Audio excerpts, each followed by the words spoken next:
الحمد لله رب العالمين، والعاقبة للمتقين، ولا عدوان إلا على الظالمين، والصلاة والسلام على إمام الموحدين نبينا محمد وعلى آله وأصحابه أجمعين. أما بعد، السلام عليكم ورحمة الله وبركاته. بإذن الله سبحانه وتعالى این حلقه دهم از آموزش توحید است و در این حلقه یکی از مهمترین و بزرگترین مسئله را بیان می نماییم که فهمیدنش به هر یک مسلمان ضرور است و به خصوص اهل توحید، اهل عقیده باید از این موضوع با خبر باشند، زیرا امروز به نهایت در این موضوع جهالت جوش میزند و در بالای این موضوع سخنهای اهل بدعت زیاد شده است. موضوع امروزه ما الجهل هل يكون عذرا في الشرك، یعنی جهل آیا می تواند که در شرک اکبر عذر باشد؟ نام این موضوع معروف است به عباره دیگر عذر بالجهل، العذر بالجهل، یعنی عذر دادن یک مشرک به جهل. خیلی که معروف است، بالمثال یتضح المقال، با مثال آوردن سخن را واضح کرده می شود. یک انسان شرک اکبر را انجام داد از سبب جهلش، از سبب ندانستنش و نفهمیدنش. حکم این انسان چیست؟ آیا ما این انسان را مشرک و کافر گفته می توانیم یا مشرک و کافر گفته نمی توانیم؟ البته در همه حالت به من و شما واجب است که یک انسانی که شرک اکبر را انجام داد مشرک بگوییم. و البته این حکم الله و رسول است که یک انسانی که شرک اکبر را به جا می آورد، این در همون حالت از اسلام بیرون می شود، از توحید بیرون می شود و مشرک می گردد. چرا که شرک و اسلام در یک جا جمع شدنش ناممکن است. شرک و توحید در یک حالت جمع شدنش ناممکن است. شرک اکبر در حقیقت، وقتی که شرک اکبر به وجود آمد، توحید نابود می شود. چرا که شرک اکبر این شکننده توحید است، نابود کننده توحید است. توحید و شرک این دو نقیضان هستند یا ضدان که در یک جا جمع شدنش ناممکن است. و البته ببینید که یک انسان شرایط فهمیدن توحید دارد، آموختن توحید شرایط دارد، قدرت برای فهمیدن حق دارد، اما از این قدرتش استفاده نمی برد و به شرک واقع می شود. البته این مشرک است و در این حال بمیرد، خالداً مخلداً فی النار است. چرا که این جهلش، یعنی ندانستن و نفهمیدنش، از سبب اعراض خودش است، یعنی از سبب روی گردانیدن از تعلیم توحید، از آموختن حق است. قادر بود، می توانست که از علما بیاموزد. قرآن هست، سنت هست، علما هست، مساجد هست، اینترنت هست، درس ها هست. شنید فهمید اما نه آموخت، عمل نکرد و به شرک واقع شد و گمان کرد که همین شرک گناه نیست. فکر کرد که شرک این هدایت است، شرک این توحید است. فکر کرد که شرک این یک عمل خوب است. ایشان را پرستید، اولیار را سجده کرد، به کسی دیگری رکوع کرد، قبر پرستی بود، درخت پرستی کرد، مشرک شد، وفات کرد. و به همین آیتی که در حلقه های گذشته گفتیم، سوره نساء 48 یا که سوره نساء آیت 149 دیگر دو آیت آمده است که الله میگوید اعوذ بالله من الشیطان الرجیم ان الله لا یغفر ان یشرک به و یغفر ما دون ذلك لمن یشاء و من یشرک بالله فقد ضل ضلالا بعیدا و من یشرک بالله فقد ضل ضلالا بعیدا. پس الله سبحانه و تعالی نمی بخشد کسی را که در حالت شرک از شرکش توبه نکرده فوتیده است، مرده است و وفات نموده است. اما بجز شرک اکبر دیگر باقی مانده، بگفتیم بجز شرک اکبر و اصغر دیگر باقی مانده گناه ها رو می بخشد. پس هر کسی که به شرک اکبر واقع شد و توبه نکرد و فوتید، این جایش جهنم است و خالدا مخلدا فی النار است. اما یک انسان دیگری که قادر برای فهمیدن حق نبود، قدرت نداشت، مثلا قرآن در نزدش وجود نداشت، یا که قرآن هست اما به زبان عربی هست، زبان این انسانی که خودش را مسلمان میگفت دیگر هست، قرآن را خواند هم معناش را فهمیده نمیتواند. علما نبود، وسایط اینترنت که میتوانست با همین استفاده مثلا به علمای سوال و جواب بکند وجود نداشت. در یک حالتی بود که علاج در حقیقت، علاج برای فهمیدن حق وجود نداشت. قادر فهمیدن حق نبود، میخواست، حرکت میکرد، تمام قدرتش را صرف میکرد اما حق را پیدا نکرد و به شرک واقع شد، مشرک شد و گمان کرد که همین شرک عملی درست است و خوب است. از بابای و اجدادش شرک میراث گذاشت، یعنی گفت بابای و اجدادم کرده بود، همین خوب است، برای که علمای نیست، علم نیست، فهم نیست، قادر برای فهم حق نیست. پس در اینجا میگیم این انسان حکمش چیست؟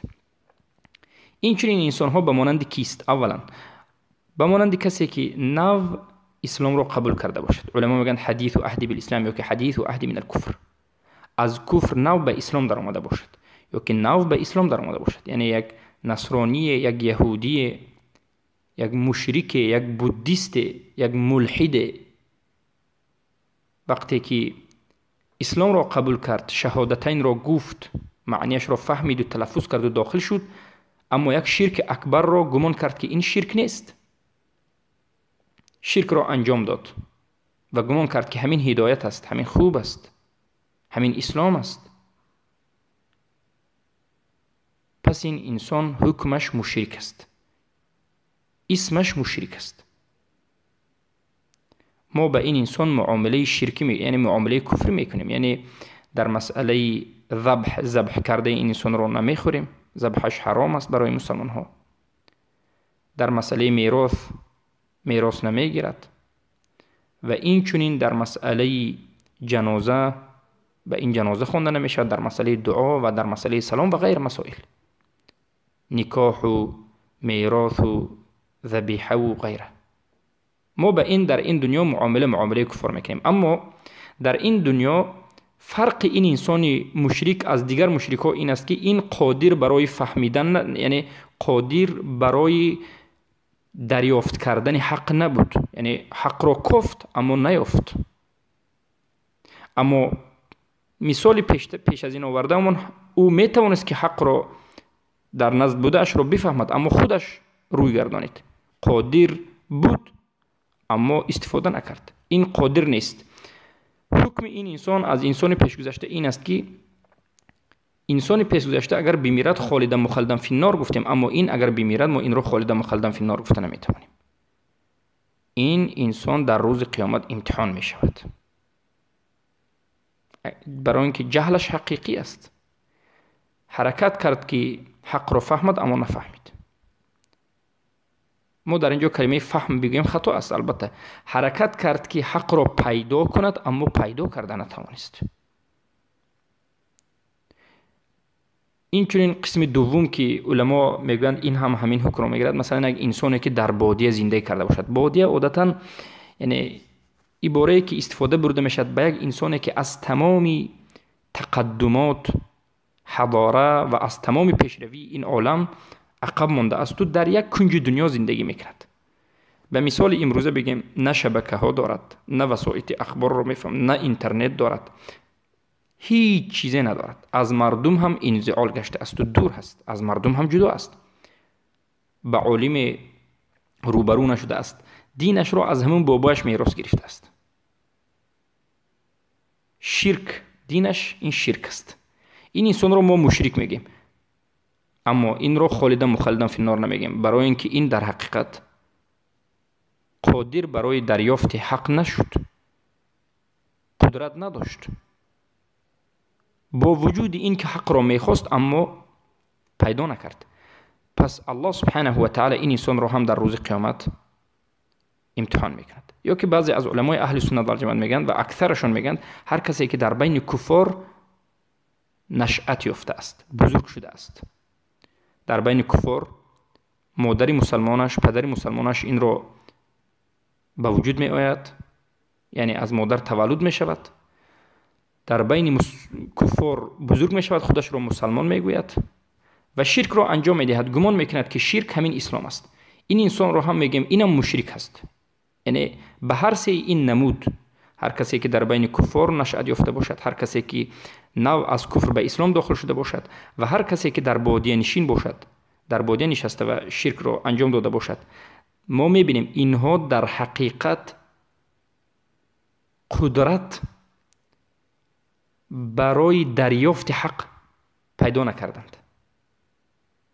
گرچنده که میخواستند حق رو میخواستند، حق رو قبول میکردند، اما نتوانستند. حکم اینها چیست؟ حکم اینها مشرک است. ما اینها رو مشرک میگیم، به مانند کفار معامله میکنیم، اما اینها رو خالدا مخلدا فی النار نمیگیم. اینها رو ابدالآباد جهنم میشود نمیگیم. اما وقتی که ما این سخن رو میگیم که اینها به جهنم داخل نمیشود ابدالآباد میگوییم، یعنی مطلقاً معناش این نیست که اینها به جنت داخل میشوند، به جنت هم داخل نمیشوند. پس اینها چیکار میکنند؟ الله سبحانه و تعالی این سه طایفه رو در روز قیامت امتحان میکند. با همراهی اینها اهل فطرت، اهل فطرتی که به اینها رسالت نرسیده است، آنهایی که در حالت شرک وفات کردند، حق را نفهمیده اند و پیش از یعنی آمدن رسالت وفات کردند. یا که فرزندهای مشرکین، این چنین فرزندهای کفار، کودکایی که به بلاغت نرسیده وفات میکنند، در روز قیامت الله سبحانه و تعالی همه اینها رو امتحان میکند. یعنی چخلی که ابن القیم الجوزی در کتاب احکام اهل الدین میگن و این اجماع علمای اهل سنت و جماعت است که الله سبحانه و تعالی این چنین انسانها رو در روز قیامت امر میکند. اگر به امرش اطاعت بکنند البته نجات مییابند و داخل جنت میشند، اگر اطاعت نکردند عاقبت داخل جهنم میشند. معنای سخن این است که هر کسی که به امر الله اطاعت کند در این دنیا هم اگر حق را میافت پیروی میکرد، هر کسی که اطاعت نکند در این دنیا هم حق را میافت پیروی نمیکرد. معنای امتحان الله از قصد امتحان انا همین است. پس هر سه این طایفه برای مسلمان ها خونش هم حرام است، مالش هم حرام است. اما آیا امروز سوال همین جاست که این چنین انسان ها را یافته می شود؟ این چنین انسان ها پیدا می شود؟ والله اعلم. اگر ما هیچگاه رد نمی کنیم، پیدا شدنش رو انکار نمی کنیم. اگر پیدا شود هم به وجود آید هم، اما خیلی هم کم، شاید وجود نداشته باشد، لیکن نادر هست، خیلی هم نادر هست، کم یافت است. چرا که امروز حجت اسلام به همه کفار رسیده است، به همه مشرکین رسیده است. همه مشرکین میدانند که اسلام وجود دارد، اهل سنت وجود دارد، قرآن به همه زبان ها ترجمه شده است، در تلفن هر یک انسان وجود دارد. امروز به واسطه اخبار تمام کفار مشرکین درباره اسلام صحبت میکنند، همه میداند. هر کسی که به اسلام داخل می شود الحمدلله به زبان خودش کتاب ها هست، میخواند، داخل می شود. حتی امروز مشرکین صوفی تمام سخنهای اهل سنت را میداند، حقیقت را میداند، میفهمد. امروز اینترنت در دست همه وجود دارد. این دلالت میکند، سبحان الله، ببینید در یوتیوب همه سخنها وجود دارد. این دلالت میکند که امروز این چنین انسان ها نادر هستند، کمیافت هستند، لیکن با وجود همین این هم یک مسئله بود که به شما بیان نمودیم. پس قول ما چی شد؟ قول اهل سنت و الجماعت این است که به اجماع علما، چه خیلی که علما ذکر میکنند، به اجماع علما هر کسی که شرک را انجام داد، شرک اکبر را انجام داد، به شرک اکبر واقع شد، به این شکننده اول اسلام واقع شد، این انسان به مجرد واقع شدن به شرک مشرک هست. اگر قادر باشد، چه خیلی که در این زمان همه قادر هست، یعنی اگر قدرت به دریافت حق وجود داشته باشد، اگر حق وجود داشته باشد، حق در نزدش باشد و اما خودش استفاده نبرده، نفهمیده باشد، این مشرک است و سبحان الله مرتد است و با این حالتش اگر بمیرد خالد مخلدن فی النار است. پس ما باید بترسیم، باید توبه بکنیم، باید انابه به سوی الله داشته باشیم. الله المستعان. امروز چقدر انسان ها خود را مسلمان میگویند، چقدر انسان ها حق را میدانند، فهمیده اند، اما انکار میکنند و به شرک دست میزنند. از صوفی ها، از رافضه ها، چقدر انسان ها حق در نزدشان هست، علمای اهل سنت وجود دارد، مفسر، محدث، عالم وجود دارد، رد میکنند، استفاده نمیبرند، تعصبند، متعصبند، تعصب به یک کسی میکنند، از علم توحید دست کشیدند، موحدین را بد میبینند، قبر پرست هستند، درخت پرست هستند، حکمی غیر حکم الله را میپرستند و اطاعت میکنند. پس این مشرک است، به خطری بزرگ واقع شده است. خطری بزرگ، البته مشرک شدن این خطری از همه بزرگترین است، اما اگر توبه نکرده بمیرد، به حق باز نگشته بمیرد، خطری ابدالابد این واقع شدن به نار جهنم است. البته آیا ما به این سخنهای خود دلیل داریم؟ البته وقتی که یک مسئله اجماع شد دلیل دارد. ما تا این زمان، یعنی 18 دقیقه 18.5 دقیقه به شما فقط مسئله رو تصور کنندیم که مسئله‌ای که امروز سخن میکنیم انمین است و مختصرا چیزی که من به شما میخواستم بیان نمودم که هر کسی که شرک اکبر را گفت، به من و شرک اکبر را انجام داد، به من و شما واجب است که این انسان را مشرک بگوییم، کافر بگوییم، با اون تفصیلاتی که ما به شما ذکر کردیم. پس الله سبحانه و تعالی میگوید و ما كنا معذبین حتی نبعث رسوله. سوره اسراء 15. ما هیچ کسی را عذاب نمیدیم تا همان زمانی که به اون رسول نفرستیم، یعنی حجت تا نرسد ما کسی را عذاب نمیدیم. این آیت دخالت به روز قیامت میکند. ما در این روز در این زمان یک کسی را وقتی که مشرک گفتیم، اگر در حقیقت برای پیدا کردن حق قادر نباشد، یعنی کوشش کرده باشد و پیدا نکرده باشد، این انسان مشرک است. اما این آیت میگه که الله این انسان را عذاب نمیدهد. برای همین در روز قیامت امتحان میشود. الله عذاب نمیدهد برای اون که به این انسان حجت نرسیده است، اما حکمش چی است؟ کفر است. برای همین میگیم که عذر به سه چیز شدنش ممکن است: عذر به حکم، عذر به خون و قتل و عذر به روز قیامت، یعنی به عذاب. یک آدم مشرک شد، جهل برای حکم عذر نیست. ما مشرک رو باید مشرک بگیم، باید کافر بگیم. اما اگر در حقیقت جاهل باشد، خونش برای ما حرام است، برای اون که جهل برای خون عذر می شود و این چنین مالش برای ما حرام است، برای اون که جهل در مسئله مال عذر است. شما وقتی که یک انسان رو مشرک گفتید، معناش این نیست که خونش حلال است یا که مالش هم حلال است. همه وقت این چنین نیست. البته بسیار وقت خون مالش هم حلال است اگر فهمیده و دانسته، یا که از قادر است که حق رو بفهمد اما استفاده نکرده، حق رو نفهمیده بمیرد، یا که به همون شرک واقع شود. در این حالت خونش مالش حلال است. اما در حقیقت اگر جاهل باشد، در حقیقت امکان پیدا نکرده باشد، وجود امکانیت وجودی حق نداشته باشد، در این حالت خون مالش حرام است. و سومین عذر این است که روز قیامت عذاب، جهل در مسئله عذاب عذر است. هر کسی که از این سه طایفه بود، در روز قیامت به دلیل همین آیت سوره اسراء آیت 15 روز قیامت این انسان یعنی عذاب داده نمی شود. اول حجت الله سبحانه و تعالی حجت را می رساند. یا آیت دیگر سوره نساء آیت 165 رسلا مبشرین و منذرین لئلا یکون للناس علی الله حجة بعد الرسل. یا که سوره ملک آیت 8 كلما ألقي فيها فوج سألهم خزنة ألم يأتكم نذير قالوا بلى قد جاءنا نذير فكذبنا. اینو اتوا به همین دلالت میکند که هر کسی که در این دنیا از سبب جهل مشرک شد، ما انسان را مشرک میگوییم، اما خونش و مالش حرام است و این انسان را الله عذاب نمیدهد. اول امتحان میکند، از امتحان گذرد جنت، از امتحان نگذرد البته ابدالآباد جهنم است.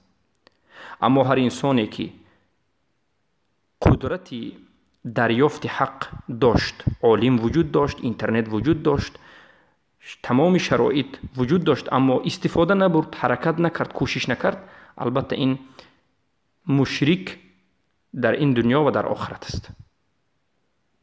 چرا که این چنین شرکش از نه از جهل بلکه از اعراض، از تولی به وجود آمده است. بارک الله فیکم. پس علما در این مسئله بینهایت زیاد سخنها کردند. من پیش از اینکه دلیل ها را میارم به شما در همین مسئله کتاب های علمای اهل سنت و الجماعت نوشته را ذکر میکنم. چرا که امروز مرجئه ها، بگویم جهمی ها، امروز اهل بدعت از صوفی ها و از قبوری ها و از این حزبی ها و از این اشاعره و ماتریدیه ها و از این مدخلی ها و جهمی ها و دیگر مرجئه های باقی مانده، اینقدر شبهه ها در بین امت پراکنده می شود که گویا هر کسی که شرک را انجام داد این هم مسلمان است. البته این سخنی همین فرقه های باطل است و همین فرقه های باطل امروز کتاب های علمای اهل سنت و الجماعت در همین مسئله نوشته را به مردم خبر نمی دهند. بسیار طالب علم ها هست، خودی بنده با بسیار طالب علم ها در این مسئله صحبت کرده هستم. فکر میکنن که در این مسئله کتابی نیست. در کدام مسئله؟ مسئله که عذر با جهل، عذر دادن با جهل در مسئله شرک اکبر. العذر بالجهل فی شرک الاکبر معروف است. وقتی که عذر بالجهل میگید همه میفهمد که این در مسئله شرک اکبر است. اما دانید که در این مسئله علمای اهل سنت و جماعت کتاب‌های زیاد نوشتند. اولا شما میتوانید این سخن رو از کتاب‌های شیخ الاسلام بگیرید. اولا از تمامی کتاب‌های سلف در درونش میتوانید سخن‌های علاهیده رو دریافت کنید. کتاب‌های مستقل نه، بلکه سخن‌های علاهیده از علمای سلف بمانند ابو حنیفه، امام مالک، امام شافعی، امام احمد ابن حنبل، از 4 مذهب همشون اجماع را نقل میکنند که هر کسی که شرک را انجام داد مشرک است. و این چنین بعد از اینها لالکائی، امام لالکائی، امام بربهاری، ابن بطه و این چنین حتی از امام بخاری و غیر علما، ابن خزیمه، ابن منده، الدارمی، طبری و بعد از این شیخ الاسلام ابن تیمیه همه اینها در این مسئله سخن را ذکر میکنند. ابن القیم الجوزی و محمد ابن عبدالوهاب حتی کتابی می نوشند که در این کتاب بینهایت این مسئله را بیان میکنند، مفید المستفید فی حکم تارک التوحید. و بعد از این شیخ عبدالله پسری محمد ابن عبدالوهاب می نویسند کلمات نافع فی حکم المرتد. نام کتابشون حکم مرتد، کلمه های نافع در حکم مرتد. در این کتابشون 4 مذهب سخنش نقل میکنند و علما، صدها از علمای سلف نقل میکنند که هر کسی که شرک را انجام داد این مشرک است و این مذهب اهل سنت و جماعت است و ما باید مشرک را مشرک بگوییم.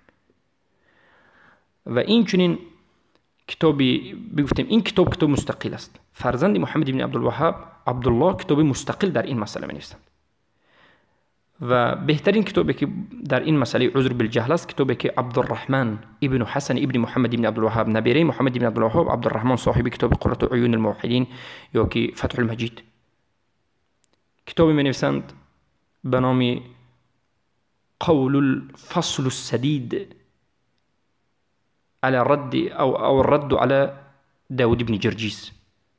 نام کتابشون همین است.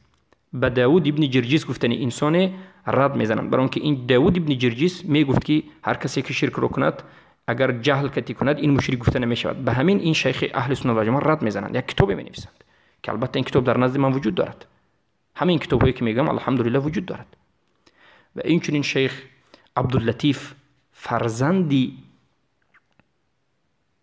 عبدالرحمن، فرزند همین عالمی که حالا گفتیم، شیخ عبداللطیف ابن پسری عبدالرحمن پسری حسن پسری محمد ابن عبدالوهاب، ابیری محمد ابن عبدالوهاب، این چنین کتاب مستقل در مسئله شرک یعنی العذر، عذر دادن به جهل، آیا جهل در مسئله شرک اکبر عذر می شود نمی شود، کتابی می نویسند و رد به این چی می نویسند؟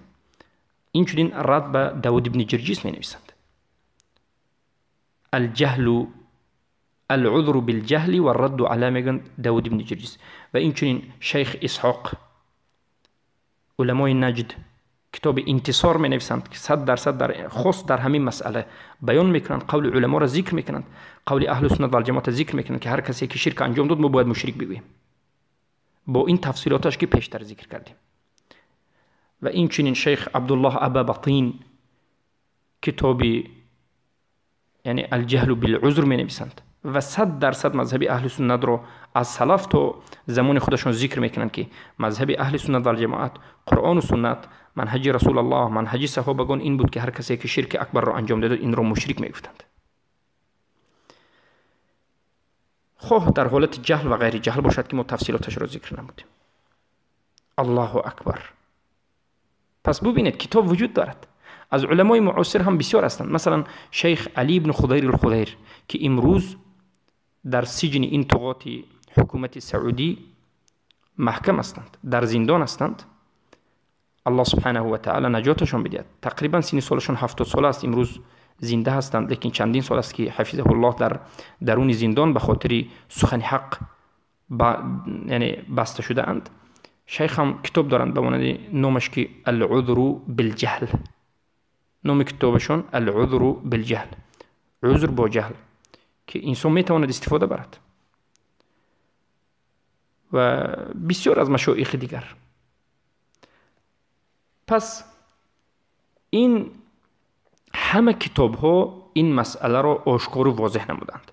ما البته در این مسئله، در مسئله عذر به جهل، در مسئله شرک اکبر حلقه ها میکنیم، شاید 20 حلقه شود، شاید 30 حلقه شود میکنیم، لیکن امروز من خواستم بعد از این که مسئله شرک رو کمی زیادتر سخن کردیم، در این درس توحید، حلقه توحید، حتما این مسئله رو بیان بکنم. چرا که امروز بسیار مرجئه ها یا که انسان هایی هستند که اهل سنت هستند، اصلشون اهل سنت، اما در اهمی مسئله از سبب نفهمیدن خطا میکنند. پس برادرم و خواهری موحدم از این مسئله با خبر باش که هر کسی که شرک اکبر را کرد این مشرک است. دلیل اولا سوره بینه آیه 6 است که الله سبحانه و تعالی میگه ان الذين كفروا من اهل الكتاب والمشركين في نار جهنم خالدین فيها. آنانی که کافر شدن از اهل کتاب و مشرکین که در نار جهنم، یعنی به نار جهنم ابد الابد داخل میشوند. و اینچنین الله سبحانه و تعالی در سوره توبه 6 گفت و ان احد من المشرکین استجارک، اگر یکی از مشرکین به تو یعنی طلب اجاره بکند فاجره، تو اینا اجاره بده حتی اسمع کلام الله، تا که کلام الله را بشنود. ثم ابلغهم ما ذلك بانهم قوم لا يعلمون، برای اینکه این مشرکا قومی که نمیدانند. ببینید الله سبحانه و تعالی در هر دوی همین آیات، سوره بینات 6 و سوره توبه 6 اینچنین میگوید که اینها مشرک هستند در حالتی که جاهل هستند. الله گفت قوم لا یعلمون، اینها قومی هستند که نمیدانند، جاهل هستند. نمیداند یگان چیز را نشونیده است از کلام الله، یگان آیت را از سخن الله نشونیده است، نمیداند، جاهل است، اما مشرک است. الله نگفت که این ندانست، این نفهمید، یگان چیز از قرآن حالا نشونید، برای همین این انسان حال ما مشرک میگویم، نگفت، بلکه هیچ چیز را ندانسته انسانی که شرک را انجام دهد این را مشرک گفت. این دلیلی که اهل سنت و جماعت از علمای سلف میارند. یا سوره نساء آیه 48 ان الله لا یغفر ان یشرک به و یغفر ما دون ذلک لمن یشاء، یا که سوره توبه آیه 113، یا که سوره بقره آیه 161. الله سبحانه و تعالی میگه در سوره اینچنین توبه 31 اتخذوا احبارهم و رهبانهم اربابا، علمای خود، رهبران خود را بجز الله رب گرفتند، الهی خود گرفتند. الله سبحانه و تعالی در همه این آیات هایی که من به شما نامبر کردم مشرکین را، آنانی که بغیر الله عبادت را به دیگر چیز صرف کردن مشرک خواند، حتی اطاعت کردن به غیر الله را مشرک خواند، آنها را تکفیر کرد، آنها را کافر خواند، در حالتی که همه آنها از حق بیخبر بودند، یعنی حق را حالی نفهمیده بودند، همه اش جاهل بودند. چخیلی که به این حدیثی عدی بن حاتم الطائی دلالت میکند که ما فیما بعد ذکر میکنیم. یعنی پیامبر صلی الله علیه و سلم به یکی از یهودی که به نزد رسول الله آمده بود گفتند، یعنی مسلمان شده، اولا در این حالت یهودی آمده بود، گفتند البته مسلمان میشود، این انسان مسلمان شد، لیکن از یهود بود. رسول الله میگویند که شما علمای خود، پیشوایان خود را بجز الله ارباب گرفتید، یعنی میپرستید و اله خود گرفتید. اما عدی بن حاتم میگه که ما نعبدهم، ما اینها را عبادت نمی کردیم، ما اینها را اله خود نمی گرفتیم. پیامبر صلی الله علیه و آله میگن که افلا اذا حرموا حرمتم اطعتموهم و اذا احلوا شیئا احللتموهم، آیا همچنین نبودید که اگر این علمای پیشوای شما یگون چیز حرام گفت شما هم حرام میگفتید، حلال گفت حلال میگفتید، اطاعت میکردید؟ عدی بن حاتم الطائی گفت بله همچنین بودیم، پس شما عبادتشون میکردید. یعنی گرچنده که خودتون نمیدونستید، نمیفهمیدید، کورکورانه یک عمل رو انجام میدادید، پس بدونید که در همین حالت هم شما مشرک بودید، بجز الله به خودتون ارباب گرفته بودید، اله گرفته بودید. سبحان الله، این شرک اطاعت است. یعنی به یک انسان یا ملک، پادشاه یا کسی دیگری یا عالم اطاعت بکنید، همیشه دیده و دانسته که حرام الله را حلال میکند، حلال را حرام میکند، شما اطاعت میکنید و پیروی میکنید، این شرک است. ندانسته باشد هم شرک است. سبحان الله. شیخ ابابطین در همین، یعنی عبدالله ابابطین، یکی از نبیرهای محمد بن عبدالوهاب علمای نجد، در این مسئله یعنی یک تعلیق میکنند، میگن ذمهم الله و سماهم مشرکین. الله سبحانه و تعالی در این آیات ها اینها مذمت کرد و اینها را مشرکین نامگذاری کرد، مع کونهم لم یعلموا ان فعلهم هذا عبادة لهم. در حالتی که این انسان ها رو که مشرک الله گفت، در حالتی که این انسان ها نمیدونستند که این فعلشون، این عملشون عبادت است، عبادت بودن این عمل رو نمیدونستند. با وجود همین الله اینها را مشرک گفت. فلم یعذروا بالجهل، الله اینها را به جهل عذر نداد. میتونید این سخن را در کتاب الدرر الثانیه فی الاجوبه النجدیه مجله دهم صفحه 393 پیدا بکنید. این چنین آیات ها زیاد است، دلیل ها از سنت رسول اکرم صلی الله علیه و آله زیاد است. از همه بهترینش که باز آمده است، الله سبحانه و تعالی میگوید در سوره کهف آیه 104 الذين ضل سعيهم في الحياة الدنيا وهم يحسبون انهم يحسنون صنعا.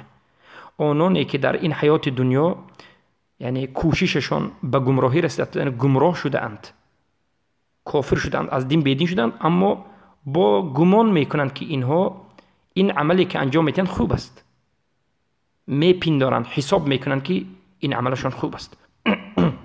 یعنی جاهلند اما گمراهند. الله سبحانه و تعالی آنها را گمراه و کافر گفت. و این چنین در سوره سبحان الله اعراف آیه 3 الله سبحانه و تعالی میگه فریقا هدى، الله یک فرقه را هدایت کرد، و فریقا حق علیهم الضلاله، و یک فرقه دیگر را یعنی به ضلالت مستحق شد. چرا اینها یک فرقه دیگر گمراه شدند؟ برای اینها گمراهی یعنی مستحق است و حق است، برای اینکه انهم اتخذوا الشیاطین اولیاء من دون الله. این انسان‌هایی که گمراه شدند برای اینها گمراهی نوشته شد، اینها کسانی بودند که شیاطین را دوست خود گرفتند بجز الله و یحسبون انهم مهتدون. ببینید محل شاهد اینجا است که اینها با وجود اینکه شیطان را عبادت می‌کردند، الله را ترک کرده بودند، گمان می‌کردند و می‌پنداشتند که اینها هدایت یافتگانند. و یحسبون انهم مهتدون، حسابیدند که خودشان را حساب می‌کردند که هدایت یافتگانند. امروز همه اهل بدعت فکر می‌کنند که اهل سنت است. امروز همه اهل شرک فکر می‌کنند که اهل توحید است. امروز همه خودش را حق می‌داند. کل حزب بما لدیهم فرحون. هر یک حزب خودش در اون چیزی که دارد و هست خرسند داشت و شاد است. اما حق همون فرقه و همون کسی هست که به قرآن و سنت عملش را انجام می‌دهد.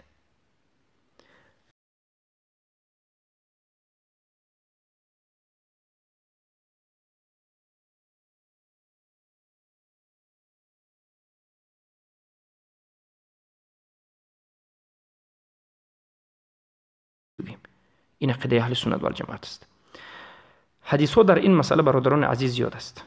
سخن های علما والله بالله تالله اینقدر زیاد است که شموریده نمی شود. من به شما این همه کتاب هایی که گفتم پر از سخن علما و پر از یعنی حقیقت است، اما با همین مقدار کافی میکنیم، چرا که این حلقه طولانی شد و باذن الله سبحانه و تعالی در یک حلقه های درسی مخصوصی که در مسئله العذر بالجهل ان شاء الله میکنیم، در چندین حلقه ها دلیل ها، سخن های علما، کتاب ها و البته رد به شبهه های مرجئه ها، جهمی ها که شبهه های زیاد دارد، اینها به هر شبهه اونها دلیل های اونها جواب